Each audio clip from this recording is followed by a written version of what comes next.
비트코인 차트를 보게 되면 시가총액 규모가 2배가량 상승한 것에 비해서 코인베이스의 매출과 이익은 오히려 21년도 대비 감소했다는 점이죠. 실제로 거래량은 훨씬 못 미친다는 것을 알 수 있습니다. 브로커리지 수수료는 거래량이 아닌 거래량의 가격을 곱한 거래대금을 봐야 하는 것이 옳습니다. 비트코인 차트에서 알 수 있듯이 암호화폐의 가격 상승이 더 많은 거래량을 불러일으키지 않는다는 것이 증명되어 있습니다.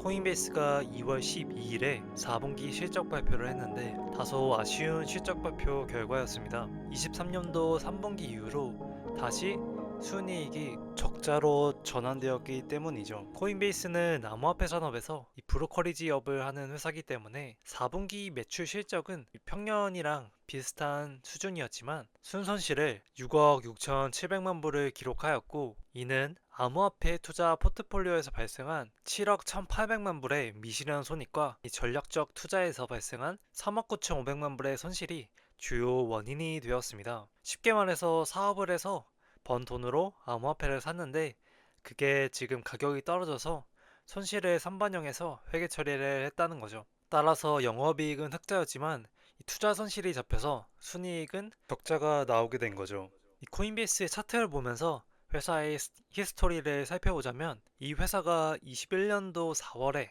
상장을 하게 되었는데 당시 암호화폐가 최전성기 시절이었습니다. 지금 보이시는 이 파란색 차트가 비트코인의 차트입니다. 상장 당일 430불까지 갔었고 이게 5년 동안 고점이 됩니다. 그 당시 비트코인 가격이 6만 불이었습니다. 그 후로 4년 뒤, 그러니까 작년 7월경이죠. 7월경에 비트코인은 12만 불을 넘기면서 전고점을 2배가량 갱신하였고, 이때 코인베이스 주가는 전고점을 갱신한 듯 했지만 곧바로 내려앉게 되었습니다. 코인베이스는 2025년 한 해 동안 2021년도 회계연도 대비 매출은 8.4% 감소, 판매 관리비 68% 증가, 영업이익 53% 감소하게 됩니다. 또한 순이익 역시 62% 감소했습니다. 심지어 유통 주식 수는 177밀리언에서 260밀리언으로 47% 증가했습니다. 이 유통 주식이 증가하게 된 까닭에는 22년도, 23년도 동안에 지속적으로 적자 기업이기 때문에 주식 발행을 통한 자금 조달이 있었다는 거죠. 그러니 지난 5년간의 성장성과 자본 희석 측면에서 정말 아찔한 기업이었습니다. 이번 분기까지 순이익이 적자가 나오게 되면서 이 기업이 성장할 수 있는 게 맞나 라는 생각이 들게 되었을 겁니다. 현재 코인베이스에 진입을 고민하시는 분들은 아마 암호화폐 가격이 바닥에 도달을 했고 이후 가격 상승과 함께 거래량이 증가하면 코인베이스의 실적이 향상될 것이라는 논리일 겁니다. 저 역시 이에 동의합니다.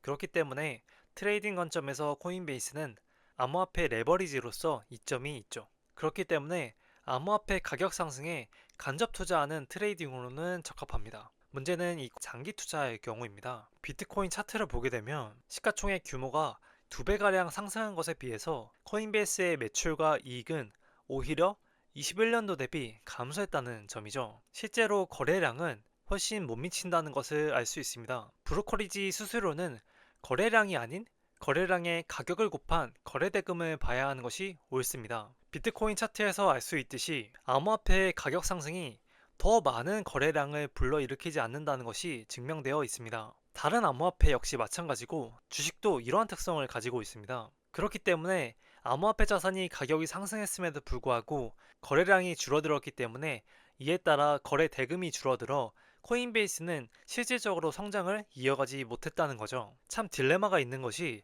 가격이 상승하면 거래량이 줄어들면서 거래 대금 역시 크게 상승하지 못하고 반대로 작년 하반기처럼 코인 가격이 하락하면 여전히 사람들은 코인 거래를 꺼리게 되고 거래량이 급감하니 거래 대금 역시 크게 줄어든다는 거죠. 다시 말해서 코인베이스가 돈을 벌기 위해서는 코인 가격은 반드시 상승해야 하고 시장의 낙관론에 더불어 더 많은 유동성이 암호화폐 자산으로 흘러들어와 거래량이 터져야 한다는 겁니다. 쉽게 거래량을 동반한 상승이 나와야 한다는 거죠. 하지만 앞서 말씀드렸듯 비트코인의 가격 상승이 더 많은 거래량을 동반하면서 나온 것이 아니라는 점에서 코인베이스의 성장성에 의구심이 든다는 점입니다. 암호화폐 전체 시가총액 규모가 무려 지난 5년간 2배가량 성장했음에도 매출은 그대로였다는 거죠. 그렇다면 왜 거래량이 줄어드냐 했을 때는 장기 보유 비중이 증가하면서 매수 후 잦은 거래를 하지 않는 이 장기 콜드 월렛이 늘어나고, 그에 따라 시가총액이 커지는데 이 회전율이 감소하기 때문이라고 할 수 있겠습니다. 따라서 비트코인이나 이더리움이 이 사고 파는 시장이라기보다 들고 있는 시장으로 구조가 변했다고 봐야 합니다. 다시 말해 비트코인이 불완전한 소형주에서 애플 같은 대형 가치주가 되었다는 겁니다. 이러한 변화가 거래소 플랫폼에는 안정적인 수익원이 될 수는 있어도 성장하는 수익원이 되지 못한다는 겁니다. 더불어 안정적인 수익원이 되었느냐 역시 물음표가 붙습니다. 현재 코인베이스 원이라고 하는 구독 서비스를 신청하면 거래 수수료가 무료가 됩니다. 이런 측면에서 역시나 안정화하려고 노력하는 중에 있다라고 보는 편이 맞겠죠. 비트코인 가격을 따라가는데 비트코인의 시가총액이 상승함에 따라서 코인베이스의 매출이 그만큼 상승하지 못한다는 점에서 이 성장성이 예상이 되질 않고, 또한 암호화폐 브로커리지 수수료로 돈을 버는 비중이 절반이 넘는 이 회사의 성장성이 예측 불가능한 영역에 있다는 거죠. 현재 164불 기준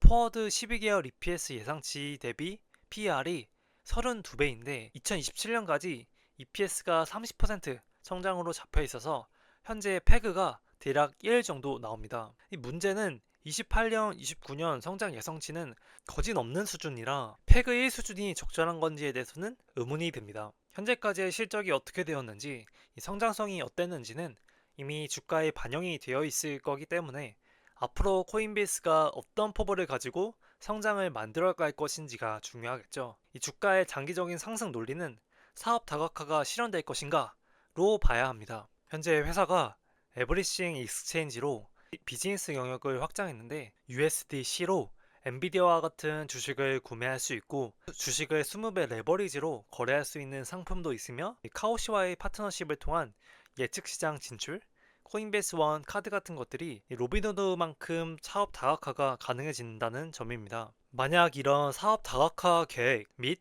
실천이 없었다면 코인베이스는 실적 발표 이후 무한 하락 열차에 탑승했을 수 있습니다. 결론을 말씀드리면 로빈후드와 코인베이스가 장기적으로 서로서로 닮은 플랫폼이 될 것이라는 점입니다. 가장 큰 차이점은 코인베이스는 블록체인 기반에서 전통 금융 영역으로 나아가고 있다면, 로빈후드는 반대로 전통 금융 영역에서 블록체인 영역으로 확장하고 있다는 겁니다. 방향의 차이가 있을 뿐 결국 서로의 시장으로 확대해 나가고 있다는 거죠. 더불어 이 코인베이스가 만든 베이스라는 블록체인을 기반으로 토큰화와 디파이 생태계로 뻗어나갈 수 있는 잠재력이 이 로빈후드보다 훨씬 앞서 있습니다. 이 베이스는 이미 많은 개발자가 참여한 성숙한 블록체인이기 때문이죠.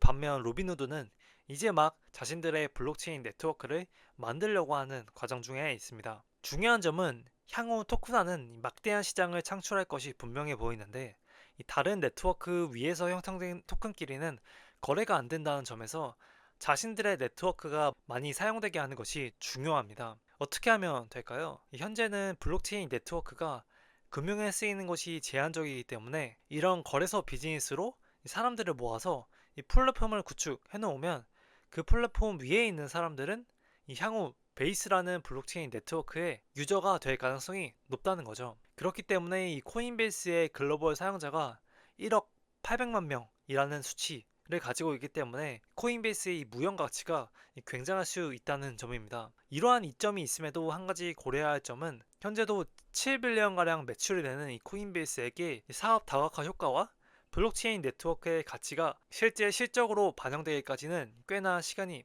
필요하다는 점입니다. 그렇기 때문에 중단기적으로는 암호화폐 레버리지 자산이라고 생각하시는 편이 좋겠습니다. 이상으로 영상 마치겠습니다. 시청해주셔서 감사합니다.